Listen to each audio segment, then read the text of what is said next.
টাকার লোভে সুভাকে বিয়ে করেছে। বিয়ে করেছে তার পছন্দের, এটাই চূড়ান্ত কথা। ঝামেলা করছে, মারামারি হুলস্থুল কারবার ঘটিয়ে ফেলেছে বাসায়। সুভা তো অন ক্যামেরাতে সংবাদ সম্মেলন করে তার বিরুদ্ধে এলিগেশনস মানে দিয়েছিল যে টাকার লোভে সুভাকে বিয়ে করেছে। আমি সেটা জানি না, বাট আমি যে কয়েকদিন ইলিয়াসের সঙ্গে আমি যে মিশেছি আমার শুটিং মুহূর্তে বা ডাবিংকালীন সময় যা তাকে যে পেয়েছি, তাতে আমার মনে হয়েছিল প্রচন্ড শান্ত একটা ছেলে, আচ্ছা মানে আচ্ছা। ব্যক্তিত্ব আছে। ইলিয়াস সঙ্গীত শিল্পী তো প্রিভিয়াসলি ম্যারিড ছিল, ব্যাপারটা আমার তো আসলে এগুলো জানারও বিষয় না, আচ্ছা কারণ আচ্ছা বিয়ে করেছে তার পছন্দের, এটাই চূড়ান্ত কথা। আর আচ্ছা আচ্ছা। যার জীবন সে কিভাবে কাটাবে সেটা তার পার্সোনাল ব্যাপার। সে তো আমার শুধুই নায়িকা ছিল, আর তো কিছু না। আমি তার গার্ডিয়ানও না। আমার সিনেমা পর্যন্ত আমি তাকে আমার হিরোইন মনে করেছি। যাই হোক, আমার কষ্টটা হলো সে বিয়েটা করলো, আমার সিনেমাটা রিলিজ হলো না, এখনও ডাবিং সমাপ্ত হয়নি।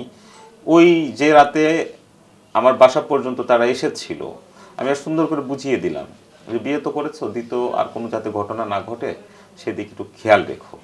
জীবন আর যেন দ্বিতীয় দফায়, আমি যেটা তোমাকে শুরুর দিকে বলেছিলাম যে কখনো কন্ট্রোভার্সির জন্ম দিও না, এটা তোমারই ক্ষতি হয়। তো যাই হোক, এই ক্ষতিটার কথা ওকে স্মরণ করে দিয়েছি ওদিনও, বাট ওই দিন রাতেই তারা কিন্তু ঝামেলা করেছে, ওর হাজব্যান্ডের সঙ্গে করেছে।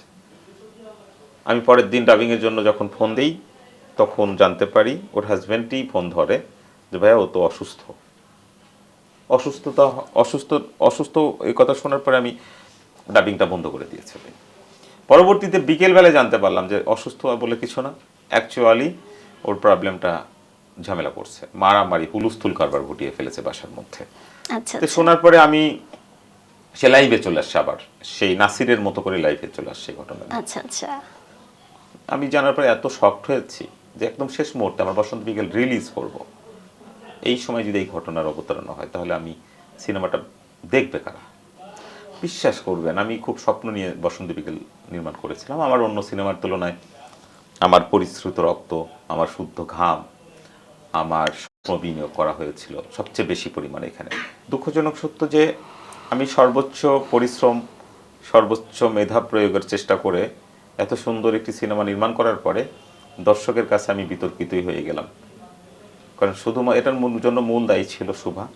আচ্ছা আমি আচ্ছা। এবং সে নিজেকে মেনটেন করতে পারেনি ফিজিক্যালি, তার স্বাস্থ্যের যে পরিচর্যা সেটা সে সঠিকভাবে করতে পারেনি, যার ফলে বসন্ত বিকেল শুটিং শেষ হওয়ার পর থেকেই সে মুটিয়ে যাচ্ছিল। আমি বারবার বলছিলাম তুমি নায়িকা, আরও তো সিনেমা তোমার ভবিষ্যতে করতে হবে, এটাই তো তোমার শেষ সিনেমা নয়, তাহলে তুমি এরকম মুটিয়ে যাচ্ছ কেন? সে বলছিল তার নাকি হরমোনাল চেঞ্জ কি প্রবলেম হয়েছে। পরবর্তীতে কিন্তু তাকে সিনেমাতে বা ছোট পর্দা বলেন বড় পর্দা বলেন তাকে কিন্তু দেখা যাচ্ছে না, মানে কেন মনে হয় এটা? কেন দেখবে তাকে মানুষ? আমি রফিক শিকদার, আচ্ছা আমি যতদিন পর্যন্ত মানসিকভাবে স্বাভাবিক থাকবো ততদিন পর্যন্তই আমি সিনেমা নির্মাণ করতে পারবো। মানুষ যদি বুঝে যায় আমি স্বাভাবিক নই, তাহলে কেন আমার উপরে কোটি টাকা বিনিয়োগ করতে আসবে? কিন্তু বিনিয়োগকারীরা সবার আগে দেখে কি জানেন? তার বাহ্যিক সৌন্দর্যের অবস্থাটা কি আছে, এটা দেখতে হয়।